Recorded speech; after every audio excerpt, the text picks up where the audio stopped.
Hello biscuits! It's Cupcake Kami-sama back here and welcome to another video. Get comfy because we are about to get into rambly territory. It's been a while since the Lolita Fashion YouTube group did a collab and we're kicking the Northern Hemisphere summer off with each of us discussing what is uniquely us about our Lolita fashion style. Oof! I'm very glad that Rolly got the collab going and that the group picked this topic in a poll vote. At the same time, it's something that I've been thinking about for maybe 2 or 3 years now, and it's mainly caused me an identity crisis. I've wanted to write about it on my blog for a while, and every time I started, I abandoned ship with a sense of feeling like I'm a fraud. However, doing this as a collab is bound to help me get this idea finally through. So, drink in hand to soothe my throat after all that talking, let's get into this in the only way that I know how, with a speedy evolution story. My Lolita fashion journey.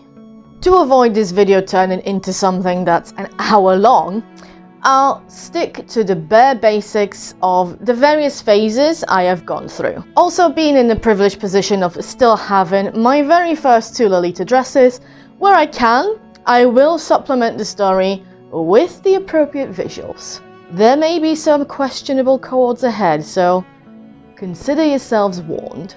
I got into Lolita fashion through a sort of side alley of getting into vintage, rockabilly and general 1950s aesthetic. I've talked a bit more about that in a different collab, so check that out for the long version. But needless to say that for the first few years I treated both styles in basically the same way. By the time I got serious about Lolita fashion specifically, around 2013, 2014, I was enamored with Angelic Pretty's ponies and envisioned myself being more of a circus and military Lolita with a lot of ponies. Even as I began building my wardrobe up properly, I would try to shove those themes on top of what I had. This was very much a phase, and it didn't last long.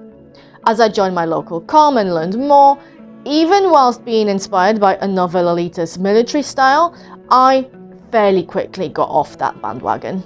At the same time, my organized nature took over when trying to streamline my wardrobe building through identifying the most common colors that were already in my wardrobe and which I should get more of going forward, through sheer coincidence.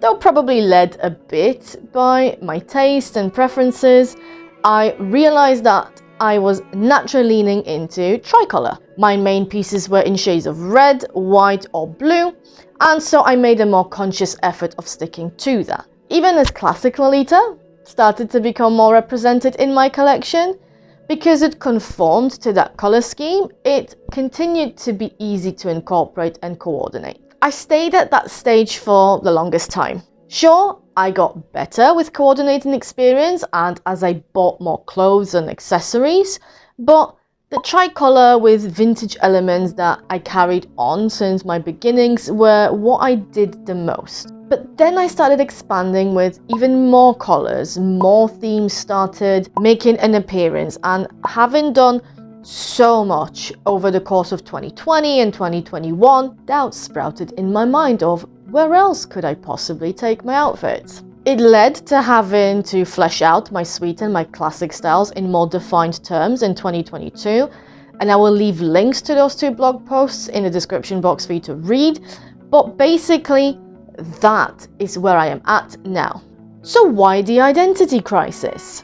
This whole journey led to having far more clarity about what I like on myself now, but also created a conundrum that I still haven't worked out. In case you don't know, and this is your first introduction to the subject, Lolita fashion, that all of us here wear, inspired by European historical fashions and crossed over with Japanese aesthetic sensibilities for all things cute, is known for having rules. These rules helped the communities outside of Japan at a time when shopping access was restricted pretty much exclusively to Japan, in determining when someone's attempts were Lolita fashion and when they strayed from it. Although with the ease of purchasing and much higher accessibility of this fashion now comes a degree of relaxation in how strictly we apply these rules, we still agree that for an outfit to be considered Lolita, it needs to meet these bare minimum criteria,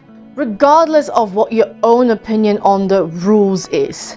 And even I'm indicating my stance by talking about them in inverted commas but still capitalized. It's a whole nuanced topic that could take up a video of its own.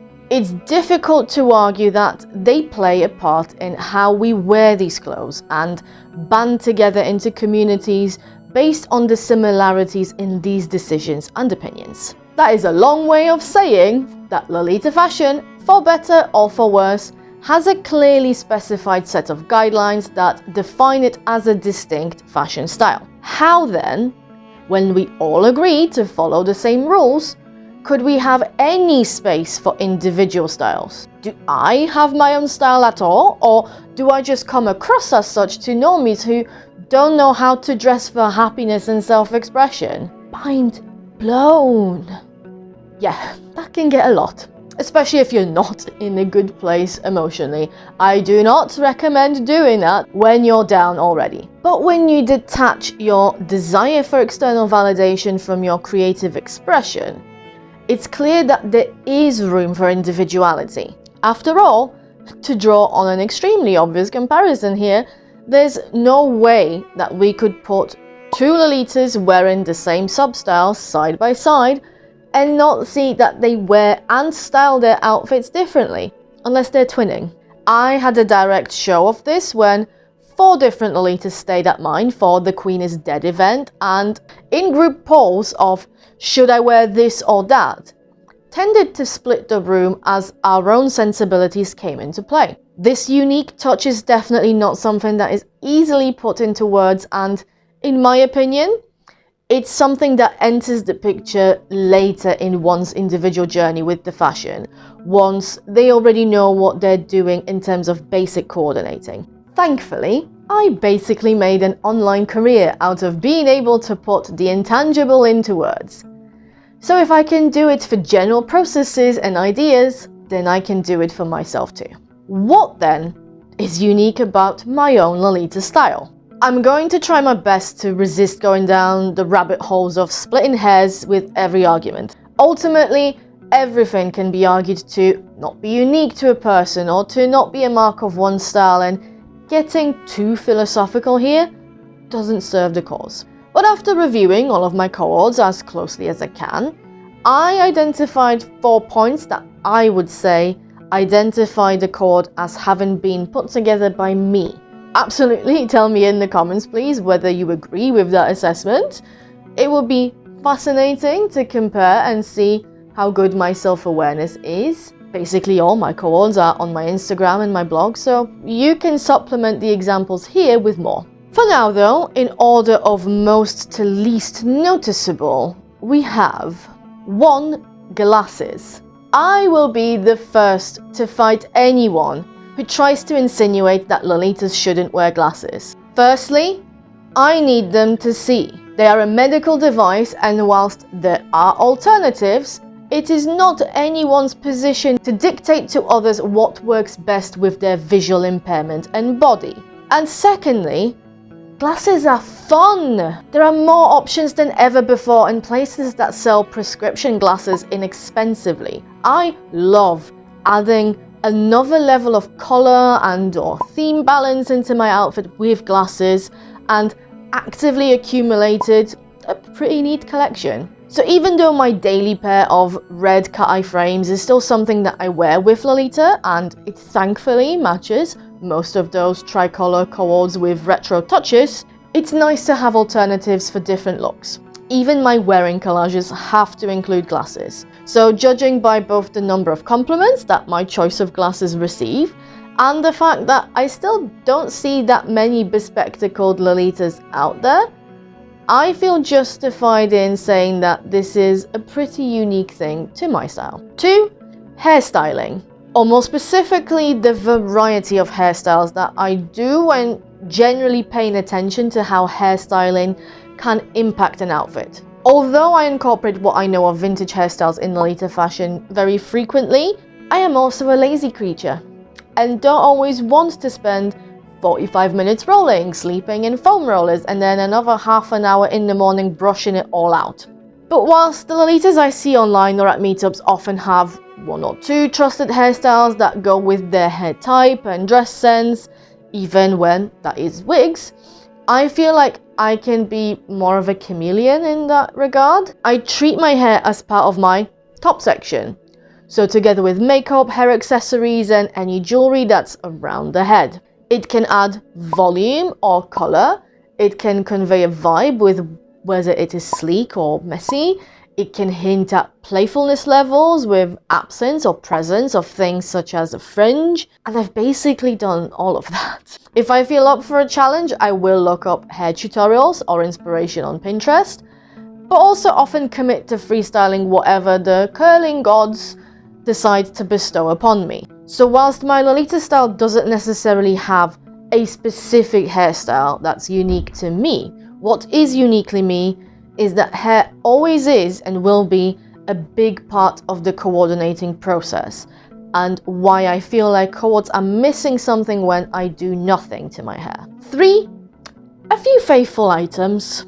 I'm sticking this here as a sort of a jokey way, but it still rings true. Most of us who are into fashion, any fashion and not just Lolita, will have multiples of favorite items in different colors, because when you find something that works for you, you simply have to. Many of us have also tried and tested brands that we always gravitate towards, whether it's because of comfort reasons or aesthetic ones, and often both. So when even my phone's predictive text calls me out on these, I take that to mean that they have to be part of my brand. In no particular order, these are the Elf Armory's Cupid's Heart shoes, the Innocent World's Milfoy Boleros, this head bow from Cutie Creator, jewelry from Falcon Fortune, and tops from New Look and Access Fam. Maybe one day I should put together a co-ord or even a lookbook featuring only those faithful items. See if this way we land at the ultimate version of Paulina. And no, it has not escaped my attention that, ironically, today I'm wearing not a single one of these. We just get the glasses and the hair. And the next one, which is 4 vintage touches. Last but not least, even when I'm not specifically aiming to dress in something vintage inspired, there is always something vintage going on. Out of 25 spring/early summer chords from this year, 9 of them included an actual vintage item. My go-to makeup is a winged eyeliner and a red lipstick, an established classic vintage look. I've already mentioned the hair earlier in this video. From the playful true tones of my sweet chords to the romantic soft shades of my classic ones. Although Lolita fashion is inherently inspired by the past, I find that to be a little bit more so in my chords. These touches may be small, nonetheless they are almost always there. And although not always something that can be singled out or named, they do create a vibe that is unique to my style in Lolita fashion. And I guess beyond, since this very much is something that spills over my entire wardrobe. So for anyone out there who, like me, may have found themselves stuck in an existential crisis loop of, but I have no style, hopefully this video, as well as the other ones in the collab, will help. You will find the whole playlist of these up here, and chances are that it will continue to be updated for a little bit after this video goes live, so come back to it when you can. Seeing everyone's takes on this topic may very well help you realize that you're not just a rule-following copycat, but a fully fledged and unique individual. And on that note, thank you so much for watching this video, and I will see you in my next one. Take care. Bye!